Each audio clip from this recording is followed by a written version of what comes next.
오늘 일단 말씀부터 읽겠습니다. 시편 1편 1절에서 6절입니다. 시편 1편 1절에서 6절 화면에도 있고 주보에도 있으니까 우리 한 목소리로 함께 읽으면 좋겠습니다. 함께 읽겠습니다. 복 있는 사람은 악인들의 꾀를 따르지 아니하며 죄인들의 길에 서지 아니하며 오만한 자들의 자리에 앉지 아니하고 오직 여호와의 율법을 즐거워하여 그의 율법을 주야로 묵상하는도다. 그는 시냇가에 심은 나무가 철을 따라 열매를 맺으며 그 잎사귀가 마르지 아니함 같으니 그가 하는 모든 일이 다 형통하리로다. 악인들은 그렇지 아니하며 오직 바람에 나는 겨와 같도다. 그러므로 악인들은 심판을 견디지 못하며 죄인들이 의인들의 모임에 들지 못하리로다. 무릇 의인들의 길은 여호와께서 인정하시나 악인들의 길은 망하리로다. 아멘. 우리가 평소에는 성경을 어디 몇 장 몇 절 이렇게 하잖아요. 왜 그러냐면 대부분의 성경은 산문, 그러니까 소설처럼 써 있어요. 쭉 써 있어요. 그래서 마태복음 하면 마태복음이 한 권의 책이고 그 안에 편의상 장을 나눠 놓은 거예요. 근데 시편은 우리가 편이라고 불러요. 왜냐하면 시의 모음이라서 그래요. 시집을 보면 시는 한 편 한 편이 각각 다 독립적이잖아요. 그것처럼 시편도 한 편 한 편이 다 독립적인 시라서 시편을 읽을 때는 시편 몇 편 이렇게 얘기를 하는 겁니다. 오늘 말씀은 시편 1편의 이야기인데 이렇게 시작하고 있어요. 복 있는 사람은 악인들의 꾀를 따르지 아니하며 죄인들의 길에 서지 아니하며 오만한 자들의 자리에 앉지 아니하고 오직 여호와의 율법을 즐거워하며 그의 율법을 주야로 묵상하는도다. 이렇게 말하고 있죠. 그런데 우리가 착각하는 부분, 많은 목사님들이 설교를 그렇게 해서 착각하는 거긴 한데 복 있는 사람이 되려면 이래야 돼 라고 말을 하시거든요. 잘 보세요. 복 있는 사람은 이렇게 살고 있다는 얘기지 이렇게 살아야 복 있는 사람이 된다는 얘기가 아닌 거예요. 그렇죠? 그래서 그 복 있는 사람이 어떻게 살게 되느냐는 3절에 나와요. 그는 시냇가에 심은 나무가 철을 따라 열매를 맺고 잎사귀가 마르지 아니함 같으니 그가 하는 모든 일이 다 뭐라고요? 형통하는도다. 형통하다가 무슨 말인지 대충 아시죠? 정확하게 말하면 그것이 쭉 뚫고 나가는 것처럼 다 잘 될 거야. 막힘없이 다 잘 될 거야 라는 뜻이죠. 의인들의 삶이 그렇게 된다라는 거예요. 복 있는 사람이 그렇게 살고 있다라는 겁니다. 그러면 도대체 복 있는 사람이 뭐냐, 누구냐? 사실 시편 1편에서는 그걸 가르쳐 주진 않아요. 악인들에 대해서 그렇지 아니하다, 바람에 나는 겨와 같고 뭐 심판을 견디고 이런 얘기들을 쭉 뒤에 나오고 있는데 도대체 의인이 뭔지 복 있는 사람이 뭔지는 안 알려줘요. 왜 안 알려주냐면 알 거라고 전제하고 시작하는 거예요. 우리가 국어 시간에 시를 읽어도 모든 시는 다 전제가 깔려 있잖아요. 예를 들면 하늘을 우러러 한 점 부끄러움이 없기를 하면 뭐예요? 내 삶에 고난이 있다라는 전제를 깔고 가는 거죠. 고난과 유혹, 시험을 내가 견디려고 노력했어 라는 얘기를 전제로 깔고 가는 거예요. 그것처럼 이 시편도 복 있는 사람을 사람들이 누군지 알고 있어 라는 전제로 시작하는 겁니다. 뭐 어떤 전제냐? 이스라엘의 역사를 보면 알 수 있어요. 이스라엘의 역사를 보면 처음에 태초에 하나님께서 사람을 만드시고 에덴 동산을 만드시고 선악을 알게 하는 나무의 열매는 따먹지 마 라고 말씀하셨습니다. 그래서 사람들이 그걸 먹었죠. 하나님께서 분명히 말씀하시기를 먹으면 너희가 정녕 죽을 거야 그랬습니다. 근데 죽였나요? 안 죽입니다. 물어봐요. 먹은 줄 알고 숨어 있는 줄도 아는데 뭐라고 물어보시냐면 아담아 너 어디 있어? 라고 물어봅니다. 숨어 있다고 대답하니까 왜 숨었어? 라고 또 물어봐요. 이러이러해서 숨었습니다 라고 말하니까 화를 내면서 네가 내가 먹지 말라는 열매 왜 먹었어? 라고 말을 하죠. 그러니까 여자가 먹으라고 했는데요 라고 말해요. 제가 전에 한번 설교한 적이 있는데 중고등부에서도 했었나? 성경에 보면 뭐라고 돼 있냐면 여자가 뱀이 유혹해서 열매를 따먹고 멀리 있는 남편에게 집에 있는 남편에 갖다 준 게 아니라 옆에 있는 남편한테 줍니다. 같이 있었어요. 여자가 먹으라 해서 먹은 게 아니라 같이 뱀의 유혹을 듣고 같이 먹은 거예요. 준 건 여자가 맞는데 옆에 있었어요. 누가 말려야 돼? 남자가 말렸어야지. 남자가 하나님한테 직접 들었잖아, 아담이. 근데 안 말리고 그런가 보다 하고 자기도 먹었어요. 근데 누가 먹였다고 핑계댔다고요? 여자가. 심지어 뭐라고 앞에다 붙이냐면 하나님께서 주신 그 여자가. 사실 누굴 탓하는 거예요? 하나님을 탓하는 거죠. 근데 하나님이 아담한테 뭐라고 안 하고 여자한테 묻습니다. 야, 너는 왜 먹었어? 그랬더니 여자가 이렇게 대답해요. 하나님, 저 뱀이 날 유혹했어요. 그리고 하나님이 뱀에게 저주를 내립니다. 그리고 동물 2마리를 잡아서 가죽 옷을 입혀주십니다. 시간이 흘렀습니다. 아브라함 시대가 됐어요. 이스라엘의 역사로 이제 넘어가요. 아브라함이 100세가 되도록 아이가 없습니다. 집에서 내 후계자를 키우려고 수많은 고아들을 데려다가 훈련시키고 가르치고 내 지식을 전수했어요. 성경에 따르면 대략 200명 정도 된 것 같아요. 그리고 혹시라도 내 것을 물려받을 수 있을지 몰라서 조카도 데려왔어요. 그 조카의 아버지, 자기 형은 이미 죽었거든요. 데리고 왔어요. 그래서 나의 모든 걸 다 가르쳤습니다. 근데 하나님이 어느 날 말합니다. 야, 내가 너한테 아들을 줄게. 그리고 아내의 여종을 데려다가 아내가 야, 이 사람이 옛날에는 우리나라도 그런 문화가 있었죠. 씨바지라고 해서 종에게 아이를 낳게 해서 그 아이가 내 아이가 되도록 하는 그런 게 있었어요. 그래서 아브라함의 아내가 자기 종을 줘서 내 아이를 갖고자 했습니다. 그런데 이 여종이 이거 내 아이인데요 라고 주인을 괴롭히기 시작해요. 그리고 하나님도 이 아이는 너의 아이가 아니라 여종의 아이라고 아브라함에게 말을 합니다. 그리고 나중에 너의 아내에게서 아이를 낳게 할 거야 라고 말씀을 하시고 아브라함이 100세 되던 해, 사라는 90세 정도 됐던 해에 아이를 출산을 해요. 그래서 이 귀한 아이를 주셨구나라는 걸 깨닫게 됩니다. 하나님이 약속하셨구나. 아브라함이 그걸 믿었다라고 우리가 가르치는데 성경을 잘 보면요. 내년에 내가 다시 올 때 너에게 아들이 있을 거야. 사라가 아들을 낳을 거야 라고 말하면 아브라함이 뭐라고 하냐면 하나님, 이스마엘, 그 종한테서 낳은 아이가 이스마엘이거든요. 이스마엘이나 건강하게 해주십시오 라고 아브라함이 그럽니다. 그런데 하나님의 천사가 반드시 아들이 생길 것이다 라고 말해요. 그리고 진짜로 아들이 태어납니다.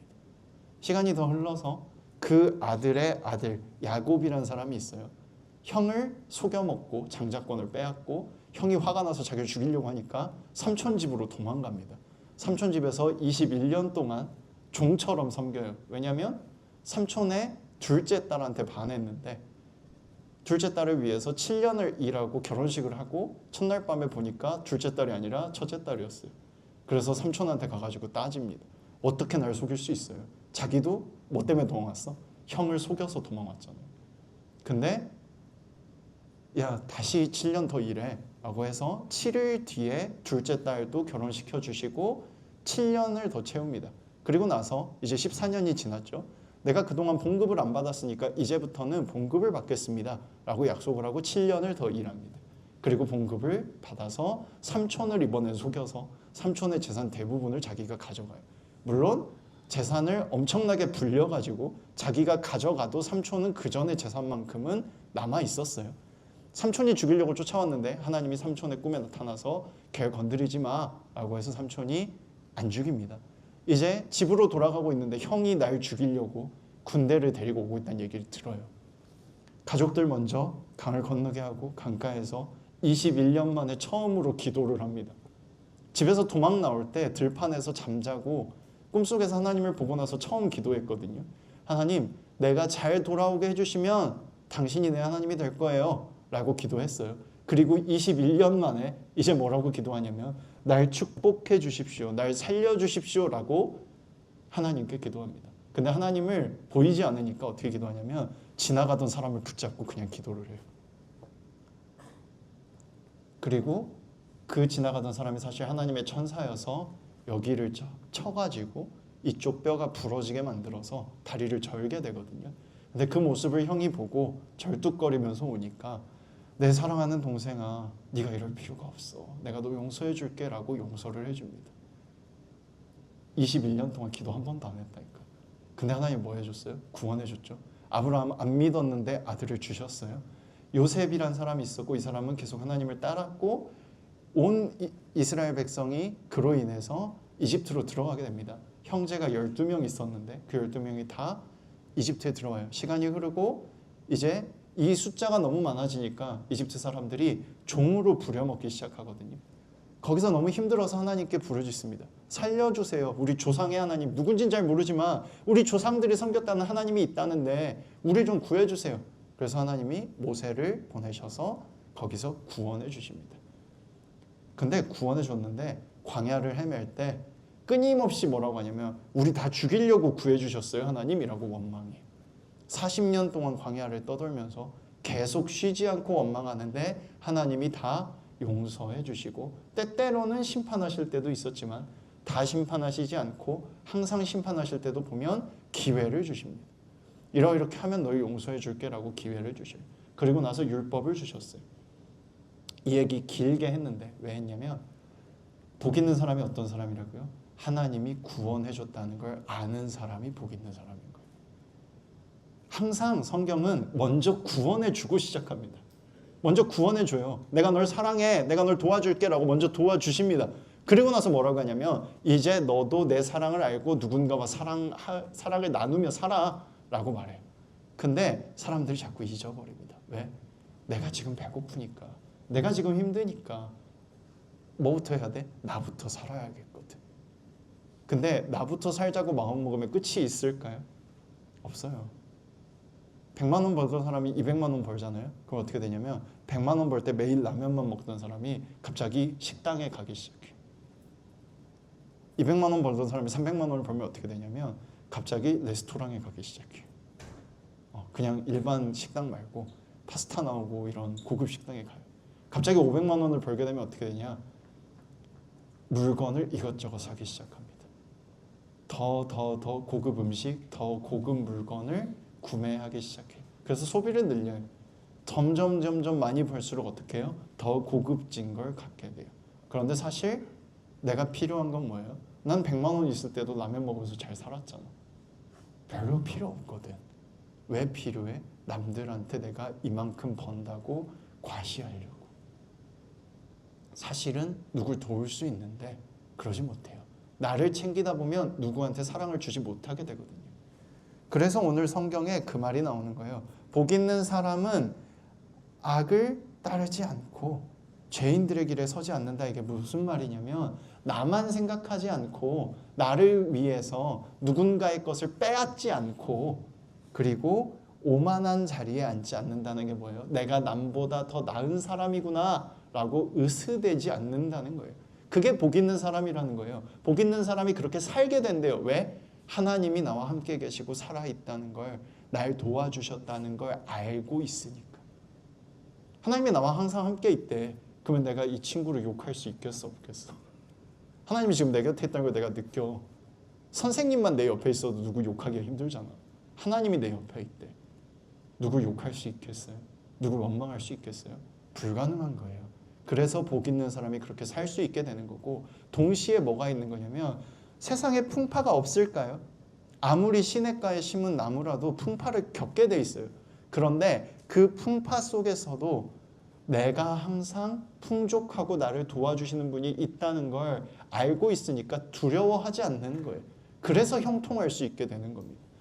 복 있는 사람이 어떤 사람이라고요? 하나님이 나를 사랑해 주신다는 걸 아는 사람이에요. 우리가 그걸 알았으면 좋겠어요.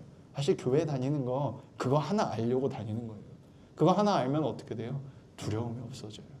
괜찮아. 실수할 때도 있지. 하나님이 날 도와주시면 다시 일어나서 다시 한번 도전하고 하나님이 그것을 허락해 주신다면 그게 이루어지게 되니까. 날 도와주실 거니까. 그걸 믿고 나아갈 수 있는 우리가 될 수 있으면 좋겠습니다. 기도하겠습니다. 반주해 주시고요. 지금 이 시간 잠깐 마음을 다해서 기도했으면 좋겠어요. 기도는 하나님과 대화입니다. 여러분 마음속에 있는 어떤 간절한 거, 누군가의 손가락질 때문에, 풍파 때문에, 어려움 때문에 포기한 것들, 혹은 그냥 지금 드는 생각들, 뭐라도 좋으니까 하나님과 대화를 좀 나누셔 보세요. 하나님께서 여러분 기도를 들어주십니다. 목소리 내실 수 있는 분은 내셔서 하시고요. 마음으로 하실 분들은 마음으로 하시기 바랍니다. 기도합니다.